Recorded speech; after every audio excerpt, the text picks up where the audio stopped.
A gente fala agora dos cenários eleitorais para 2018 que estão surpreendentes, viu? Alguns dados levantados pelo Instituto Datafolha, divulgados hoje, mostram que Marina Silva, da Rede Sustentabilidade, está à frente de todos os outros possíveis candidatos nos cenários do segundo turno. A gente tem uma tela aqui para você dar uma olhadinha. Vamos então ver como é que fica a disputa em 2018. Lula lidera no primeiro turno com 25%, a Marina vem com 10% de diferença. Na segunda posição, ela tem 15%, depois vem o Aécio com 11%, o Bolsonaro na quarta colocação com 9%. O Ciro, do PDT, teria 5% e o Temer, atual presidente, apenas 4%. Luciana Genro, do PSOL, e Ronaldo Caiado, do DEM, cada um com 2%. E Eduardo Jorge, do PV, que foi o candidato que disputou pelo partido na última eleição, 1%. Brancos e nulos, pasmem, 20%, quase a totalidade de votos que Lula registraria.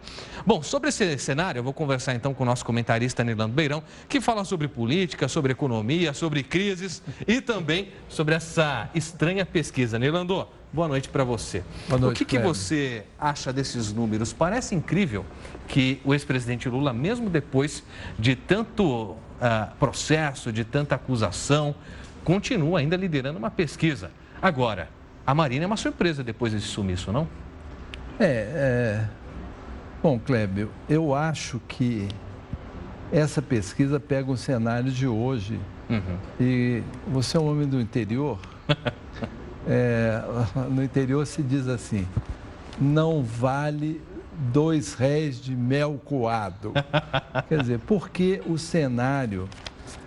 nós estamos vivendo um cenário político de convulsão, de turbulência. Esses são velhos nomes colocados aí. Tem o recall das últimas eleições, tem recall de lideranças tradicionais, como do presidente Lula. Eu acho que isso não reflete nada do que vai acontecer em 2018. A minha opinião é de que essa operação Lava Jato, que eu passo a chamar de operação Terra Arrasada, vai zerar de tal forma o cenário político que, mesmo se mantiver o calendário eleitoral, a eleição presidencial foi em 2018, eu digo se for mantido, porque pode ter surpresa aí pelo caminho, inclusive algumas já sendo tramadas. Se for assim, eu acho que o cenário é muito mais para um aventureiro, para uma revista, para um homem que esteja fora de qualquer contexto, porque essas lideranças, quase todas, estão muito chamuscadas, muito desgastadas. O caso da Marina é peculiar porque ela não está na roda. Exato. Ela está sumida. A última vez que alguém ouviu a Marina falar alguma coisa foi durante o impeachment, que ela foi a favor. Sumiu, não se sabe o que ela pensa hoje. Não existe um plano de governo de Marina Silva e o partido dela praticamente não existe. Então, ela se beneficia do próprio silêncio e não de uma realidade eleitoral firme e consolidada. Então, eu acho que essa pesquisa não reflete nada. Agora é interessante você falar da Marina, Nirlando, porque faz lembrar que os cenários para segundo turno, embora o Lula lidere no primeiro ou no segundo, ela venceria. Tanto o Lula quanto a Aécio, Alckmin, qualquer um deles. Com uma vantagem de pelo menos 10%, no caso do Lula, que teria a votação mais expressiva. A Marina, fico pensando às vezes e questionando, né? Esse silêncio todo dela seria uma inércia diante da política ou uma estratégia para tentar sair ilesa e conseguir essa possível vitória? Acho que pode ser as duas coisas, mas de qualquer forma, ela em algum momento vai ter que dizer para que veio. Exato. Ela na campanha eleitoral surgiu como um fato novo e mingou, tanto que não foi para o segundo turno, porque não tinha mercadoria para oferecer ao eleitor. Então, para mim, continua sendo uma incógnita.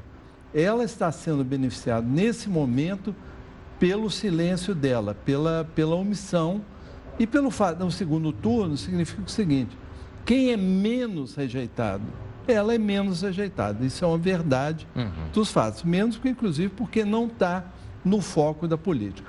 O Lula está, o Aécio está, o Geraldo está, o Serra está todo mundo chamuscado. Até para o Geraldo, o Santo sobrou, Santo né? Sobrou.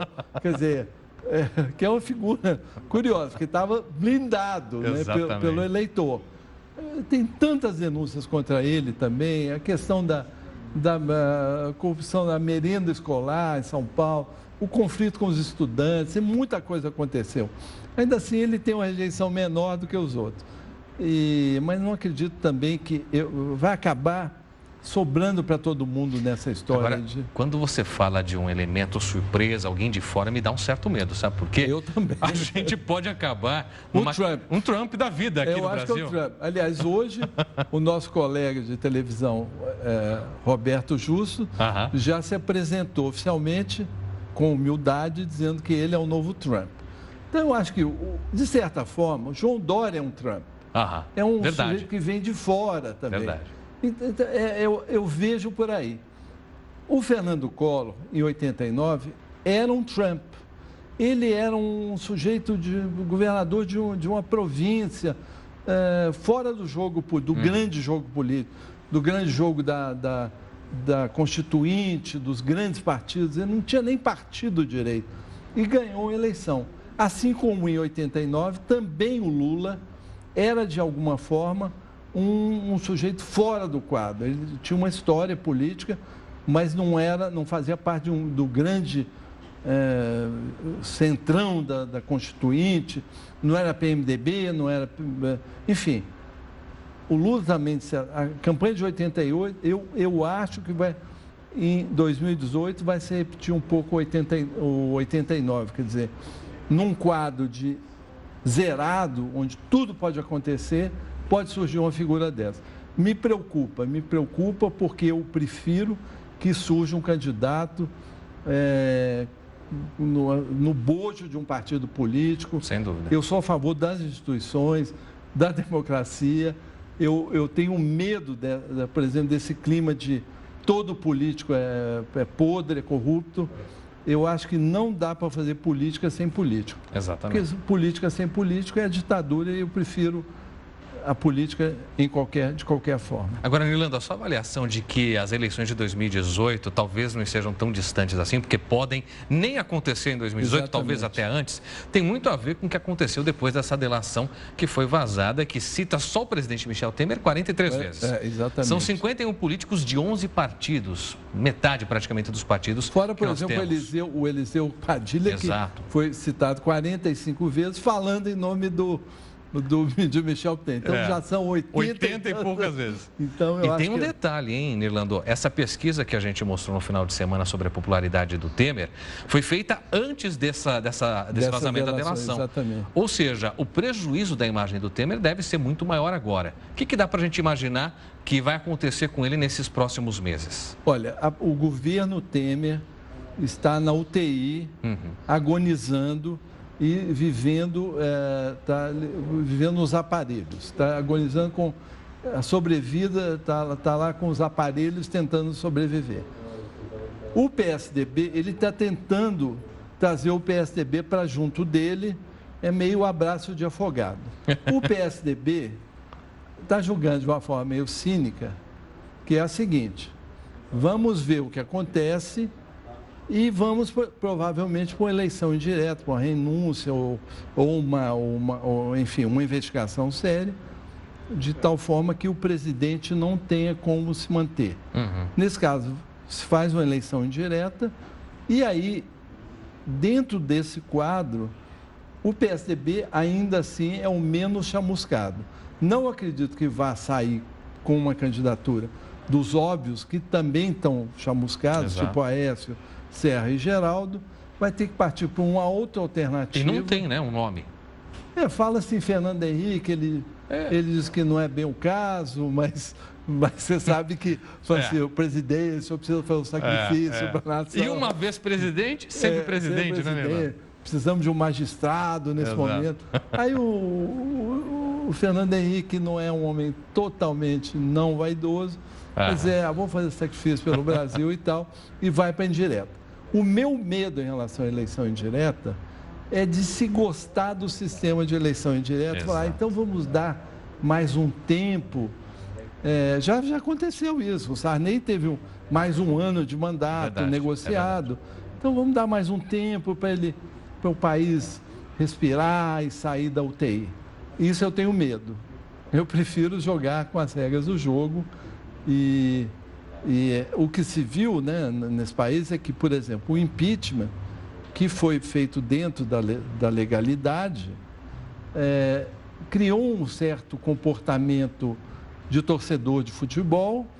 E agora é o seguinte, qualquer treinador que não esteja bem, você vai lá e tira do cargo. Exatamente. Eu acho que no caso do presidente Temer, as acusações são muito fortes e o governo dele realmente está em péssimas condições físicas, morais. Eu acho que não está bem.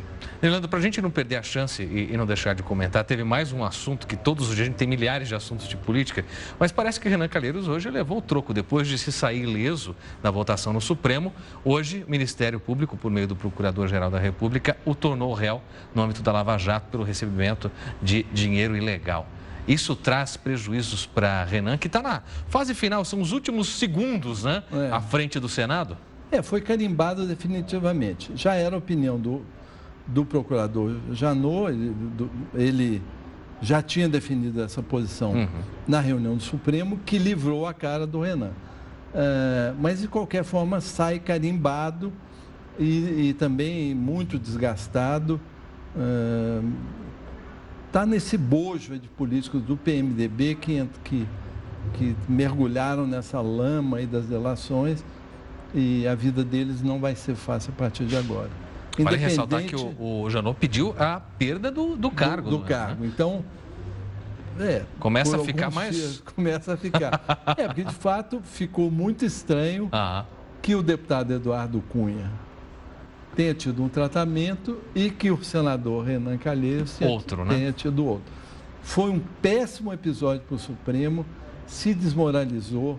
Sobrou, inclusive, para a Lava Jato, na minha opinião, porque a Lava Jato hoje, é claro que estamos falando de casos de gente que tem foro privilegiado, mas hoje a Lava Jato fica caracterizada, pegou um bando de gente aí e agora tem um bando de gente que pode não entrar, não ter o mesmo tratamento. É o que desmoraliza todo esse trabalho que está sendo feito. Eu tô recebendo agora informação, Nilando, de que a Polícia Federal teria indiciado, então, o ex-presidente Lula, o Palocci e mais 5 pessoas, então, portanto, também na Lava Jato. Ou seja, é mais, para a gente não perder a chance, nós vamos daqui a pouco falar com mais detalhes sobre isso, mas não deixa de ser mais um peso nessa situação que o ex-presidente Lula vem enfrentando de denúncias constantes, né? Exatamente. Acaba, inclusive, de chegar para a gente, exatamente. Lula, Marisa Letícia, Palocci e mais 4 indiciados pela Polícia Federal. Acaba de ser divulgado, então, portanto, você fica informado com a gente. Nós temos aí na tela, então vamos colocar... Não, acho que a gente tem no Matrox. Isso, perfeito. Então, olha aí, Nilando, aproveitar a tua presença aqui para a gente comentar isso. Polícia Federal indicia Lula, Palocci, outras 5 pessoas. No meio delas, eu disse para você agora há pouco, está também a ex-primeira-dama Marisa Letícia. Portanto, indiciamento tem a ver aí por crime de corrupção passiva, também, enquanto todas as demais pessoas citadas foram indiciadas por lavagem de dinheiro. Aí tem uma série de outras informações. Agora, isso traz mais peso ainda para todas essas denúncias que o ex-presidente Lula vem respondendo, Nilando. Será que é uma tentativa realmente, a gente percebe, de desconstruir também o Lula com tantas denúncias constantes, né? Porque essa pesquisa indicou uma coisa curiosa. De março até hoje, o presidente Lula aumentou a perspectiva eleitoral dele, cresceu. Exatamente. Ele saiu, ele estava em 17, chegou a 25 e 26 em outros casos. Só ele e o Bolsonaro cresceram. O Bolsonaro, evidentemente, numa outra faixa, de 6% a 8% e tal. Então, existe realmente, problemático. Eu acho que, independente de ser condenado, via ser condenado ou não, o desgaste em cima da figura do Lula é muito grande.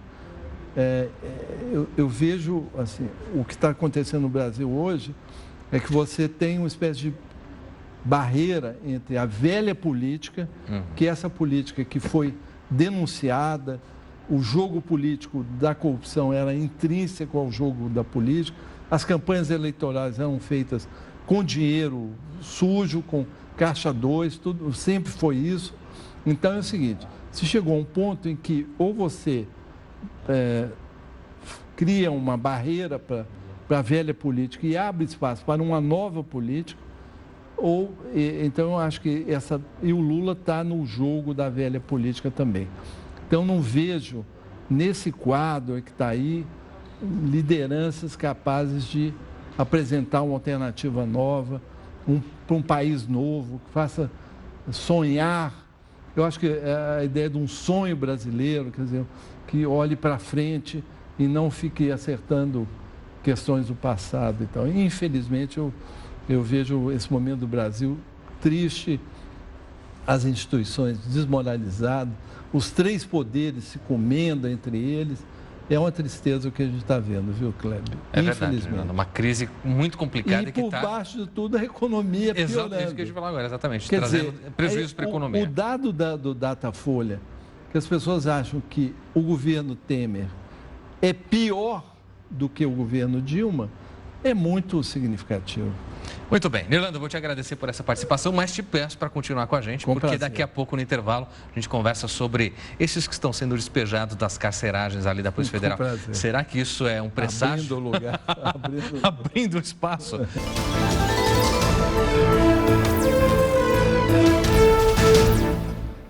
A você que nos acompanha por meio do Portal R7, eu volto a conversar com o Nirlando Beirão.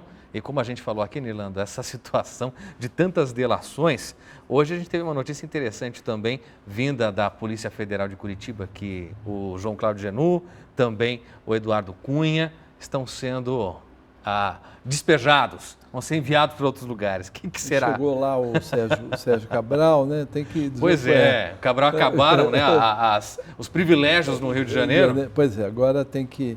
eu acho que está tentando abrir espaço lá para nós. Quer dizer, onde é que a gente vai abrigar a classe política brasileira a partir de agora? Vai ser difícil, né? Porque a gente sabe que os presídios estão cheios, né? E com tanta delação, com tanta gente aí. E a coisa de Curitiba é simbólica, porque lá é a sede do... digamos, Curitiba... A Polícia Federal de Curitiba é a nossa Bastilha, né? Muito bom, Nirlando.